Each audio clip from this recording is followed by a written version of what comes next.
Hey guys, welcome to another video. It's Ian from the channel Ian the Reader. Welcome back to my weekly updates. Booking it, episode 5? I think we're on episode 5 now, so that's fun. Yeah, just my series in which I talk about books while I'm driving. So, yeah, I'm on my way to sell some books to half-price books right now. Just some stuff I've had around for a while that I'm not going to read. I don't really like doing, unhaul videos, so I'm not going to do that. But, yeah, a bunch of stuff I'm getting rid of. Anyway, today I'm going to talk to you guys about all the stuff I've been reading, which I don't have a lot to say today, because my entire last week was devoted to Wind and Truth by Brandon Sanderson. But I'm done. My spoiler-free video review is already up. I'll link it down below, but you can check that out if you want to know whether or not I think the book did well. It did. It was awesome. It was so good.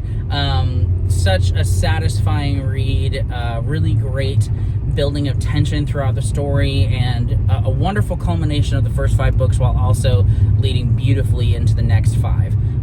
It was great. So yeah, 5 stars for me. Absolutely loved Wind and Truth. Are you reading it? If so, how far in are you? Let me know how you're feeling. Spoiler free, of course. Keep it spoiler free in the comments, please.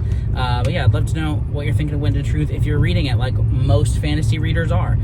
So that's what I finished. The only thing I finished in the last week, which can I be blamed? It was like a 63-hour long audiobook. But yeah, check out my video for more details on what I thought, but it was great.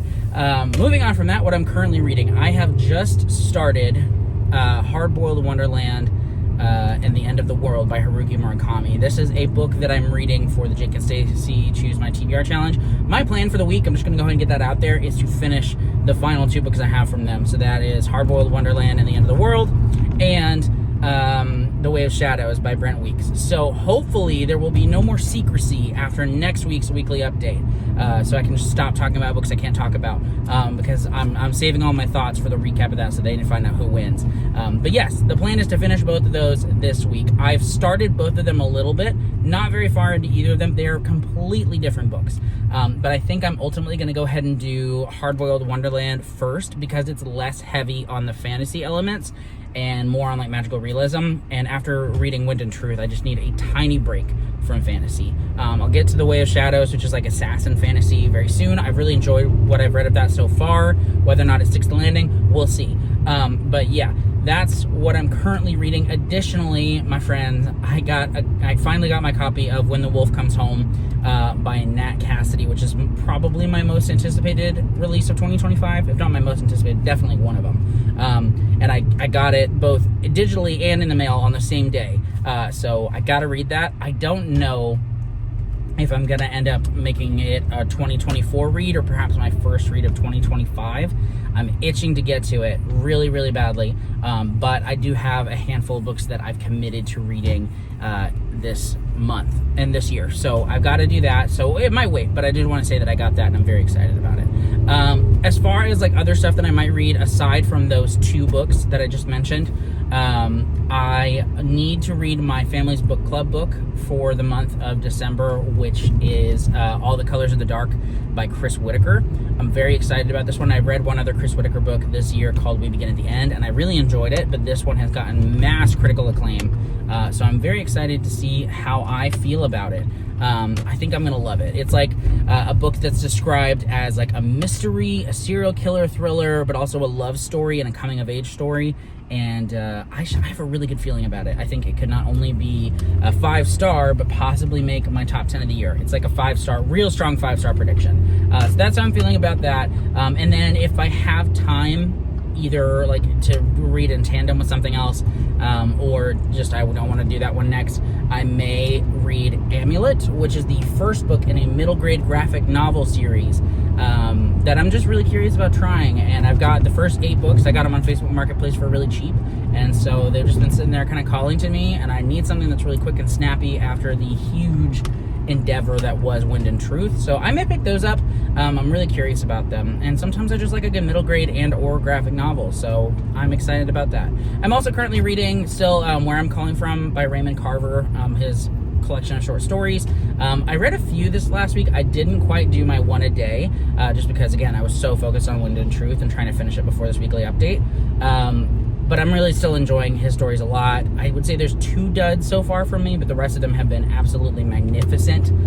So no complaints there. I'm loving Raymond Carver, and I cannot wait to finish this collection and hopefully read some more collections from him in 2025. I did also want to do a quick section on the videos that I have planned for this next week. Maybe start introducing that like on a weekly basis, just kind of telling you what to expect from me in the next week.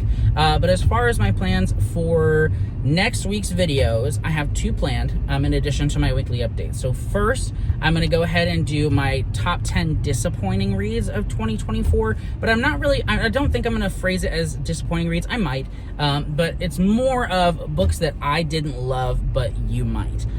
Books that I had good, high expectations for, and there were certain things that I think were done well, maybe, but they weren't for me, but you might enjoy them. So I'm going to do that probably on Tuesday. I already have my 10 books selected.